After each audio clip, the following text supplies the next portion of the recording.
Today we'll learn a Maimer, Veshinantom Levonecha, that was said by the Rebbe on Erev Shabbos, Parshas Veshinantom, Tes Vav B'Av Tavshin Lamed Ches, 1978.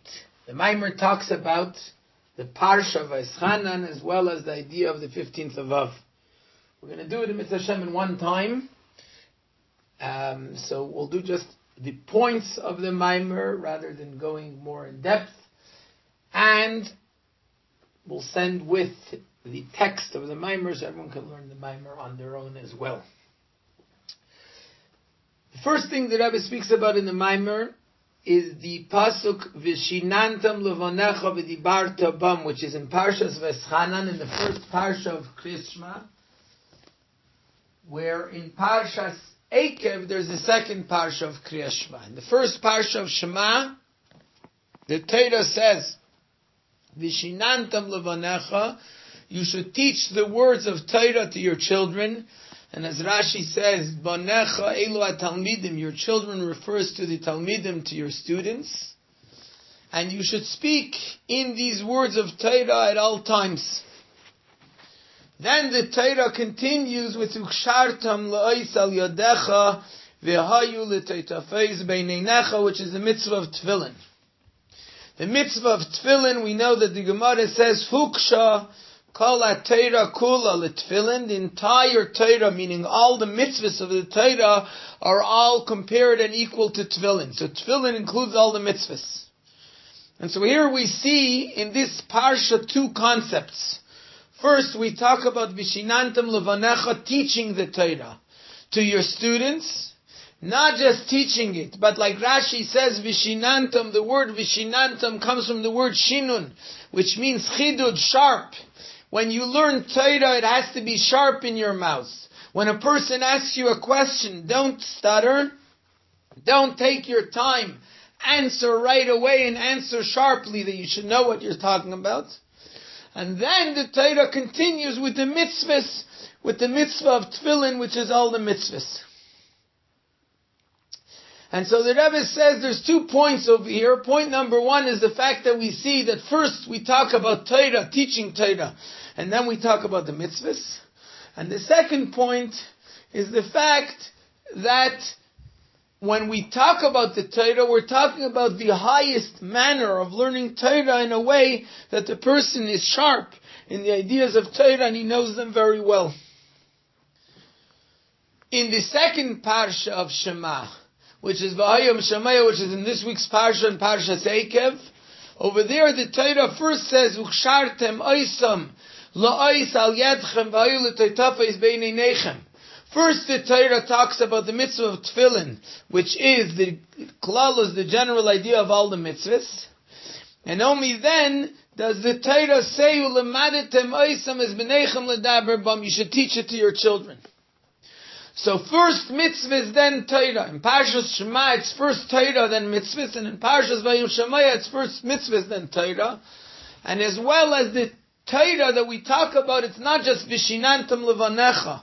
It's not just the Torah to learn it in a sharp way, but rather this is a general thing. It's something which is Ulumadetem Oisam, teach all the ideas of Torah. So in order to explain this, the Rebbe goes in to explain the idea of the Yom Tov of the 15th of Av, which is in Yana the Yoima. It's something which has to do with the day.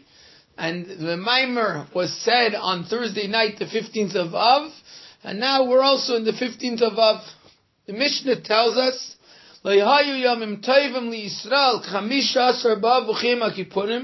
was no greater holiday for the Jewish people than the 15th of Av and Yom Kippur. What's the reason for it? The Gemara specifies and explains all the milas, all the special things that happen on the 15th of Av. In Chassidus, there's a question that's asked. How can we say, Leihayu Yom Tovim L'Yisrael? There were no greater holidays than the 15th of Av, when there's also other holidays that have to do with the 15th of the month, and specifically the fact that the 15th of Av, according to Chassidus, based on what's explained in Kabbalah and the writings of the Arizal, the greatness of the 15th of Av is the fact that there's a full moon. Now, Pesach, there's also a full moon. Sukkot, there's also a full moon. And in those times, the Torah tells us, V'samachta b'chagecha, that you should rejoice and be happy. And yet, regarding them, we say that they don't have the same great joy as this special day of the 15th of Av, when the Torah doesn't tell us anything about being happy. The Torah doesn't tell us v'samachta b'chagecha. The Torah doesn't even mention this Yom Tov. And including as well also the idea of Yom Kippur, that although Yom Kippur is a Yom Tov that the Torah mentions, but the Torah doesn't talk about it as a Yom Tov, but as v'nisam es nafshei seichem, a day of fasting. So how is it that this is such a special Yom Tov? And Chassidus explains a very interesting thing. That the 15th of Av, what's special about it is the fact that it comes after the greatest Yerida, the greatest descent of Tisha B'Av. And the rule is that regarding an ascent that comes after a descent, the greater the descent was, the lower down we go in the descent, the higher one reaches as a result after the descent. And so therefore the 15th of Av, which is after the beginning of the month, was such a great destruction. When we get to the fulfillment and the completion of the moon, that's something which is beyond understanding. It's something which is the greatest type of holiday and celebration. This is also brought out in the words of Chazal, that regarding Tisha B'Av, laku b'chiflayim, we suffered doubly because the sin was double, and therefore also the consolation and the rebuilding is also kiflayim, is also double. Which means that the greater the descent is, the greater the destruction is. When the destruction is double, when the destruction is one that goes to the fullest extent, then also the consolation is the fullest extent, is in the greatest way. Which means that the special simcha of the 15th of Av is the fact that after the destruction of the Beis HaMikdash, after such a great Yerida, such a great descent, we can still reach an ascent. We can reach the completion of the moon, and that's why we're celebrating, that's why it's such a great celebration.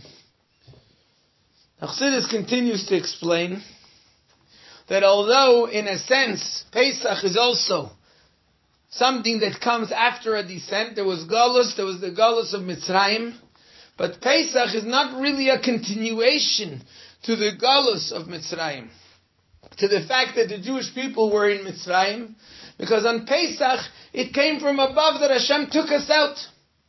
When He took us out, we were in a state of ger shenizgayer, kikotan shenoilad.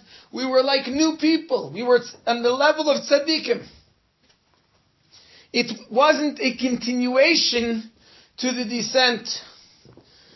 And likewise Sukkot, which although Sukkot comes, the joy, the rejoicing of Sukkot is something that comes after Yom Kippur as a result of the forgiveness that Hashem gives us in Yom Kippur, which means that it comes as a result of sins. And that's also why there's the difference between Nisan and Tishrei, between Pesach and Sukkot, that regarding Nisan, we say that it's something that comes from above. It comes on its own. It's a new state. We're in the state of tzaddikim. Whereas regarding Sukkot, regarding Tishrei, the Seder, the order of things in Tishrei is tough. The letters of the month is Tav Shin Reish, which is the Seder of Tashrak in Aleph Beis. That starts from the end of Aleph Beis, the Tav, and then the Shin, and then the Reish, and then the Kuf. And the same thing is the idea of Tishrei, which means where we're elevating from below.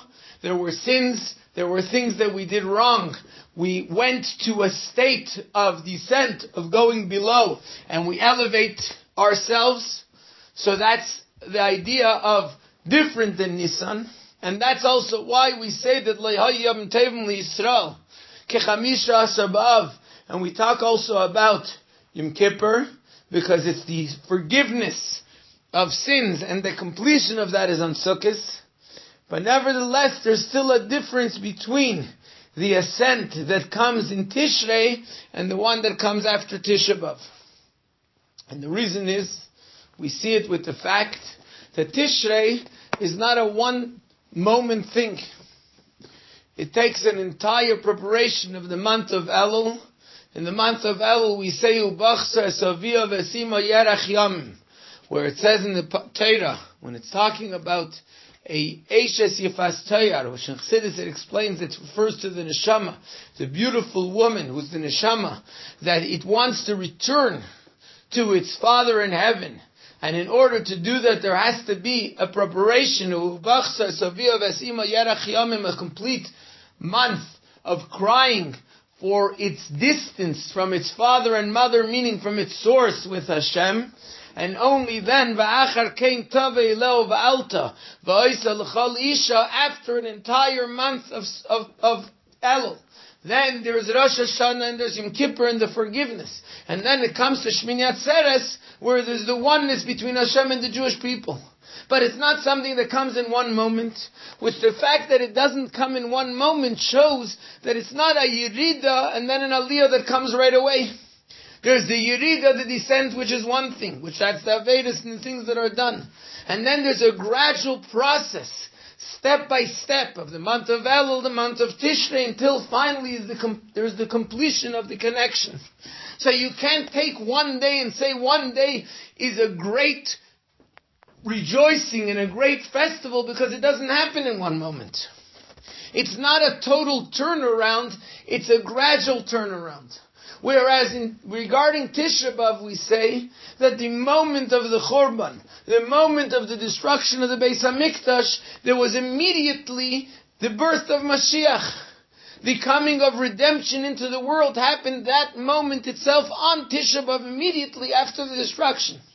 To the extent that we say that there's certain things that we do on Tisha B'Av, including the fact that we say Nachem by Tisha B'Av by Mincha, is because that's when the consolation begins, that's when the birth of Mashiach came into the world. Which means it's a complete turnover from the ultimate destruction, the destruction of Tisha B'Av, to the ultimate rebuilding, the coming of Mashiach into the world. And that's why it's something which is so different.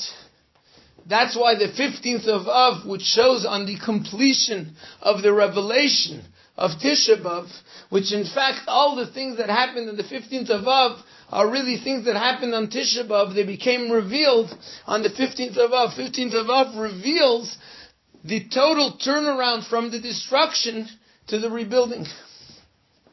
Now what's the reason for this? Why is it that whilst there's the idea of Nisan is the Avodah of Tzaddikim, it's not a turnaround, it's not a turnover, it's just a new beginning. Tishrei is the Avodah of Baalei Tshuva. Yom Kippur, that's also why this is one of the great holidays. There was problems, there was issues, there were sins, but we have a gradual change. Why is Tisha B'Av specifically one which is a one-moment thing? That in one moment we turn around, and in one moment, which is why the 15th of Av reveals the essence of the destruction is actually really rebuilding. Why is it like that, that here there's no transformation, no gradual transformation, but it's a one-moment thing? And the reason for this is because tshuva, and the ultimate tshuva is in one moment. Now the ultimate tshuva comes as a result of something where it's turning around. Yom Kippur, we did something wrong, a spiritual thing that we did wrong, we feel bad for it, we return to our spiritual status. There's something that's deeper than that. And that's something that we learned many times before, that the Arizal says, Lo ya'ala lechem levada yichya ha'adam. When a person is hungry for bread, it's not the bread that he's really looking for. He wants that spark of godliness that's in the bread. His soul thirsts for that spark of godliness that's in the bread in order to elevate it. And through the fact that the person elevates it, the person himself also becomes elevated to a higher level. Why does the person need the spark of godliness that's in the bread? Why doesn't it suffice that he has his own spark of godliness that's sustaining him? And the explanation that Chassidus gives is because the higher something is, the lower down it goes. The fact that the spark of godliness went down into the bread, which is from the world of vegetation, or that it went even further down into something that is in the world of inanimate, that shows that its spark of godliness is something which is so much higher. When a person is able to reach and elevate that spark of godliness, then he's able to reach a much higher level than he was before, and that's what causes the person to want and yearn to elevate this spark of godliness. Now with regards, and that's because the higher something is, the lower down it goes. Now the same thing is when we talk about the tshuva. What's tshuva? Tshuva is the ability to transform the physical. Tshuva is the ability to transform the world. Something that came down to a lower level, to transform it, and in that way that the person also reaches a higher level. But with tshuva, as we said, it's more spiritual and it's more gradual. It's more of a person returning to his state. Whereas with regards to the greatest destruction of the Churban Beis HaMikdash, where it was a physical destruction in the physical world, that in itself means that the essence of it is something that's so much deeper, and therefore in one moment it's transformed to be revealed as the ultimate revelation of the revelation of Mashiach and of Gula. And that's also what the concept of Chamisha Asar B'Av, and that's why Chamisha Asar B'Av is so much higher of a holiday. And to complete this idea, and that's also why we say that there's a machlokes in Gemara, what's greater, Torah or mitzvahs? And we say that in a certain sense, action is greater, mitzvahs is greater, because you're dealing with things in the physical world. Torah comes into the world, but even when it comes into the world, it remains above the world. Mitzvahs is the physical actions in the physical world. But how do we reveal the essence of them? What reveals the fact of mitzvahs? For that a person has to first learn Torah. And that's why in the first parsha, the parsha of Shema, first we talk about the greatness of Torah. But not just the greatness of Torah. Veshinantom Levonecha. The greatness of Torah, of teaching halacha, of teaching the practical halacha in a way that it's sharp, so that a person knows what to do. Then he can come to the action. But then when we get to the second parsha of Ayam Shemaya, which is more of a story of how things will be in the future, and especially because over there it says, Hishamru lachem pen yifta levavchem, that a person did things wrong, and from that there has to come the level of tshuva. And it comes to the time of the future when in that time, the greatest thing is first the action and then the learning. But even that learning isn't just a learning in order to know what to do. It's a lemadet temaisam. You're going to teach everything, not only what you need in order to know how to do. And that's the essence, and that's the idea, and what brings it is this special day of Chamisha Asar B'Av, of the 15th of Av, which, like we said, has that greatest maila, the greatest advantage of changing and transforming the lowest of the low, the destruction, and bringing and revealing in it the essence, bringing and revealing in it the ultimate reason and the ultimate idea of the revelation of the time of Mashiach. And from that will come to the time of Mashiach, when it will be revealed the greatest holidays down here in this physical world with the coming of Mashiach.